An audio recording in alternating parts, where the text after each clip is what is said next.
नमस्कार मंडळींनो, सोलापूर तालुक्यातील काटी गावातील मी शेतकरी धैर्यशील रामारी गाटे. मी तुम्हाला तुर्की बाजरीच्या बियाणाची माहिती देत आहे. आज अतुल सलगर हे उंडेगावचे माझे जुने मित्र आहेत.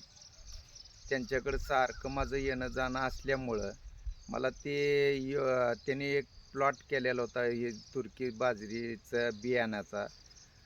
मला ती योग्य वाटल्यावर मी बी त्याचे ट्राय करून केला प्रयत्न. मी पहिल्यांदाच केला तर मला एक प्लॉटचं मला 25 क्विंटलचा उतार झाला आणि दुसरा माझा आता चालूला प्लॉट आहे. मला त्याचं मला चांगलं उत्पन्न मिळाल्यामुळं खर्च कमी आहे ह्याचा बाकीच्या उत्पन्नापेक्षा. त्यांनी मला सांगितल्याप्रमाणे मी 18 इंचीनं पेरणी केली.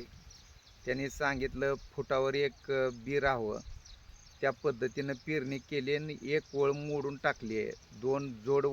दोन वळी ठेवल्या, एक वळ मोडून टाकली, मशागत केली आणि बाकीचं तणनाशक म्हणून 2,4-D फवारणी केली आहे. आणि आपल्या पहिल्या संकरित जातीपेक्षा याला जरा खत जास्ती लागतो. त्या पद्धतीनं जर आपण प्रयत्न केला तर आपल्याला कमी खर्चात ह्या उत्पन्न चांगल्या पद्धतीनं निघतंय. आणि आपल्याला जर संपर्क साधायचा असेल तर 70 66 73 99 68. आणि बाजरी जी आहे ती हो का, ही जी प्लॉट कणस दिसते हो का, ही कणस ह्या अशा पद्धतीनं कणस आहेत हो का. ही असे प्लॉटची कणस आता चालूचा प्लॉटचा जे प्लॉट आहे ते अशा पद्धतीनं कणस आहेत ह्याचे.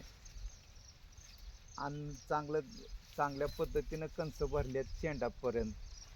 आणि ह्याला बाकीच्या आपल्या उत्पन्नापेक्षा थोडं ही चांगल्या पद्धतीचं उत्पन्न आहे. आता ही कणसाची हो का, ही साईज हो का, ही मोठी साईज आहे. हे आज ही जी कणस जी आहेत हो का, ही दिसतात ते ह्या चांगल्या पद्धतीनं आहेत. ही कणस पूर्ण भरलेले आहेत कणस. हे तुम्हाला जर हे करायचं जर असेल तर तुम्ही माझ्या संपर्क साधा ह्या नंबरवर, तुम्हाला ह्याचं बियाणं उपलब्ध होईल.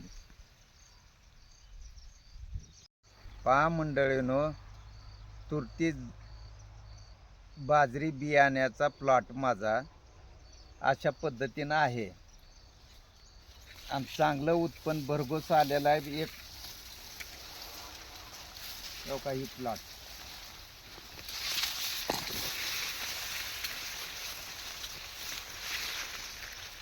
याला खाली फुटवा गड्डा बनतो ह्याचा.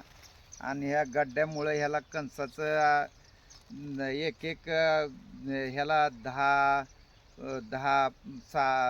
15 असं फुटवा येते. हो का, ही फुटवे ह्याचे, त्या फुटव्यामुळं गच भरतात ह्याचे.